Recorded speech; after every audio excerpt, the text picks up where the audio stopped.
Hey everybody, and welcome back. My name's Steven. Thanks for coming by the channel. So today, oh man, this is going to be a good one. Sort of a complicated beer I'm making this time. It should be interesting. So this is going to be a chocolate, milk, oatmeal, oaked imperial stout. Holy cow. I think we're just going to call it oaked cherry imperial stout. Something like that. It's too much. So what does all that mean in a nutshell? Well, we know what a stout is. We call it an imperial stout when it's a higher ABV. So this one is going to be somewhere around 8%, might be a little less.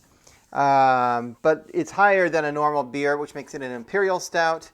I don't think there's an official rule, by the way, but I feel like anything above 10% sort of becomes a wine. So like between 8 or so and 10% would be an imperial. That's just my vernacular. So what else? It's going to be cherry. Obvious one there, I don't have to explain. It's going to have chocolate. So how are we going to do the chocolate? Well, so let's look at the grain bill real quick here. There is a couple of things of grain in here that will give it chocolate.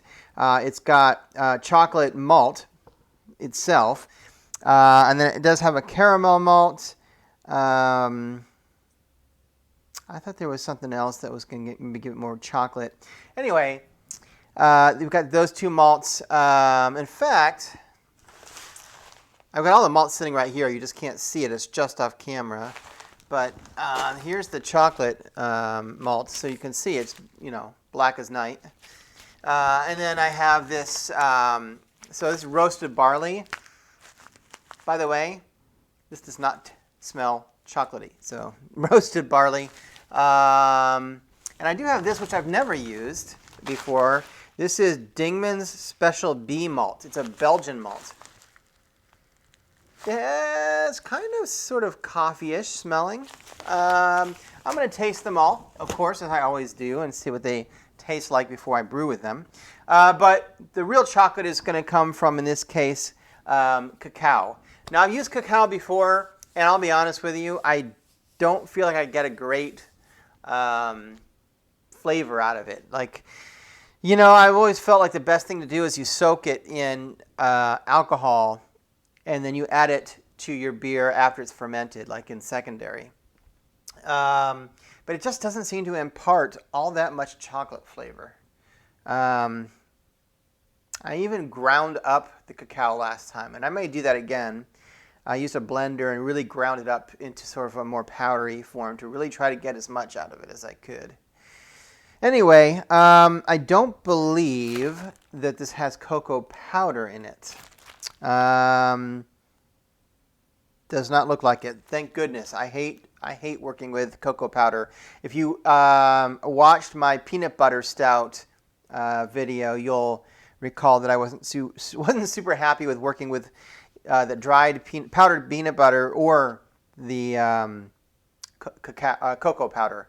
It just doesn't mix. Even with hot water, this stuff just doesn't mix. It just makes a big mess. Anyway, so that's the chocolate. The milk part comes from the fact that we're going to be adding lactose, half a pound of lactose, which will add sweetness. If you've never used lactose, it's not like a sugar, like white sugar or table sugar sweetness. It's less sweet. And it's not fermentable, so it's not going to ferment away. But it's sort of, well, you've drank milk, right? It's the sweetness that's in milk. And what else did I say? Oaked. So I've got some oak chips. In fact, well, here's the cacao. You can't see it because it's in a silver package, but there's definitely a lot of cacao in there. I'm reaching. Here we go. And again, you can't see it, right? Because I have it sealed up. But I'll open it because I'm going to have to use it anyway. And it's got a, Ziploc on it. Oh, it smells amazing. So, by the way, this is American oak. I mean, you don't have to use American. My understanding is that French oak is a little less strong, not quite as strong flavor-wise when you use it as American oak. And this has got a light char on it. I'm not sure the number. I don't think it tells me. But it's basically just these cubes, and they certainly are charred. They're brown, kind of lightly charred. So these cubes will go in a little dish with some whiskey, and then I'll probably put the cacao in there with it because, why not? And it will sit in that for, I believe, from what I've read, and I can't remember, I want to say it was, there's another channel called Bearded and Bored that I like, and he uses a lot of oak, like chips, and I believe that like what he was saying is 7 days is the sweet spot. So I'll put it in for 7 days, and of course you want to shake it and turn it, well, as often as you can, but at least a couple times a day. You want as much of that to get in contact with the oak, and then you take the oak out before you pour the whiskey into your beer, because you don't want it to keep pulling flavor out of those oak chips. Yeah, so that's about it. 21 pounds of grain, and that is way more grain than I can fit in my fermenter. Not fermenter, sorry, my system. I don't use a kettle so much as an all-in-one system. 16 pounds is the max that can fit in there. So I'm going to have to divide this into 2 mashes. And what I've decided I'm going to do, and I've never done this, so we'll see if it's a little bit of an experiment and see how it turns out. So I am going to split the grain into 2. I'll just split it in half, basically. And I'll do the first mash just like I normally do, right? I'll do the mash, I'll sparge it. When that's done, I'm going to take it out, I'll remove the grain, set it aside. Then I'll take another new brew in a bag and put the other grain in. And I'm going to mash within the same liquid at the same temperature. I'm not going to change liquid. I thought about doing that, and then I'd have to figure out, well, how much water do I need to add? And if I add too much, it's going to be watered down. If I don't add enough, it's not, I'm going to just leave it the way, and that way I know what I'm working with. So that's how I'm going to do it. Yes, it's going to be a 2-hour mash, but as long as I keep it at the right temperature, it'll be fine. I am going to mash at a slightly higher temperature so that I can get a sweeter result.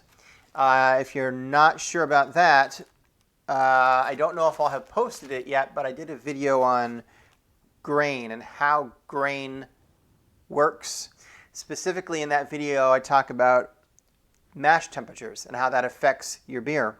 A higher mash temperature will give you a sweeter beer because it leaves behind more unfermentable sugars. So it'll probably be mashed around 156 Fahrenheit. So that's about it for the summary. I was supposed to do like an intro and then get into this. That's all right. I'm going to go ahead and roll the intro now, let you listen to that. And when you come back, I'll do a sped up version of me milling my grain.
Hey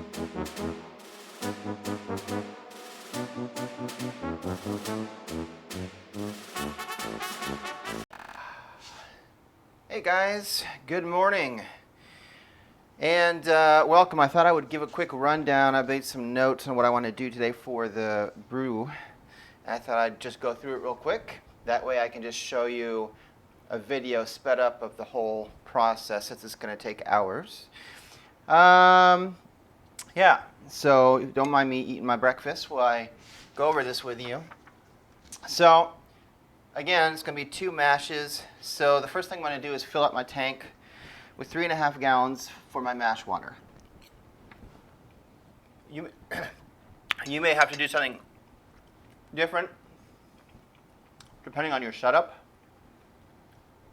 but that's what works for me. So I'm going to heat that up to 161 Fahrenheit as my strike water. I usually do about 5 degrees hotter than I need, so that way when you put the grain in, the grain cools it down. It'll hopefully hit the temperature you're looking for. The strike temperature I'm looking for is 156. So I will hold it there for an hour. No hops. Remember, I'm doing 2 mash cycles here. I don't want to put the hops in yet because then they would sit in there for an awfully long time. So I'm going to put the hops in the second mash cycle. Yeah, and then I'll sparge it like I normally do with about 2 gallons of water at 170 degrees.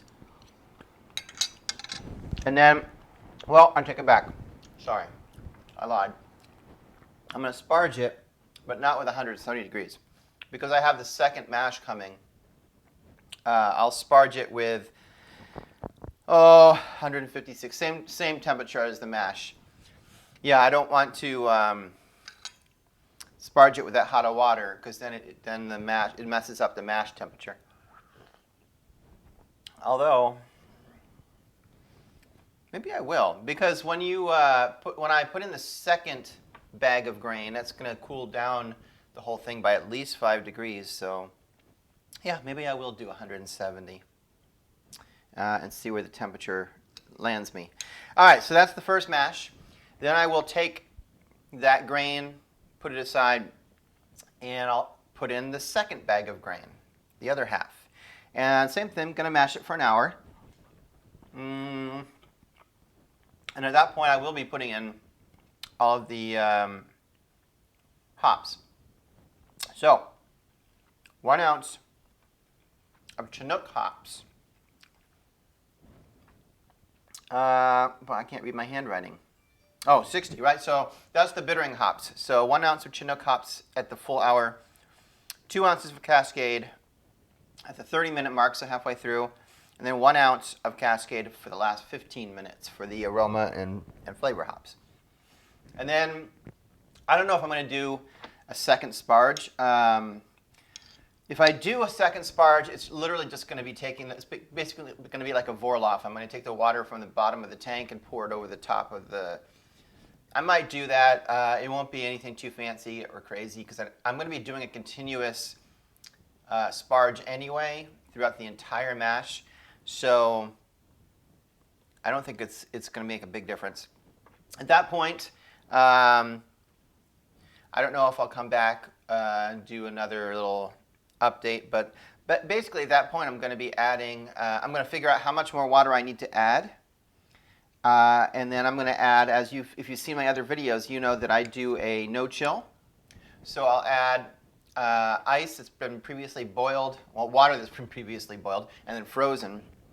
And I'll add ice into it depending on how much water I need to top up with. That will help cool down the wort. Just before that, I will put in the cherries. The cherries have wild yeast. Anything's going to have wild yeast on it, but fruit especially has a lot of wild yeast. And we want to try to eliminate most of that if we can before we put in our yeast.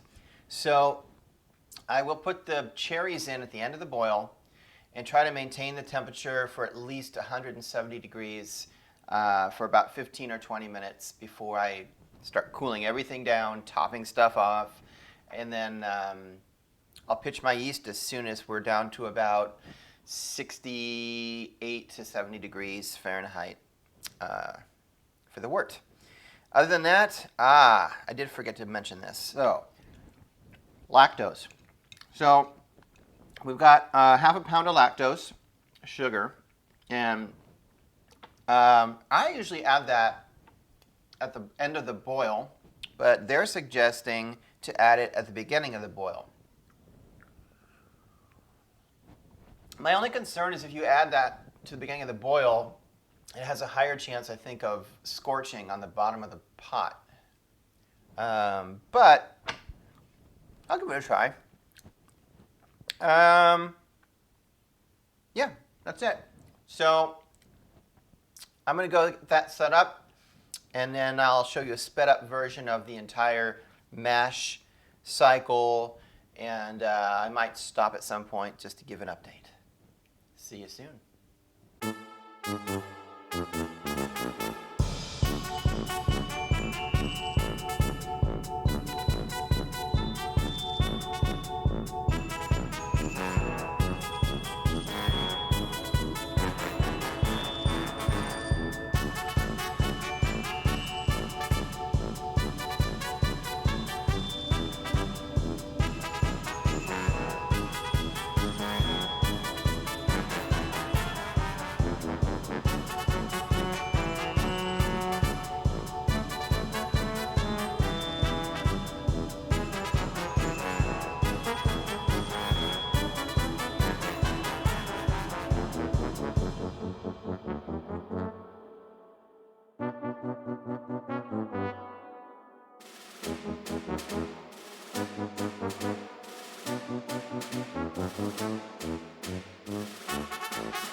Hey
everybody, thanks for making it to the end of part 1. Per usual, I have gone over on how long my videos are, so I've had to split this into 2 parts. So if you want to see the ending of this beer brewing video, look up.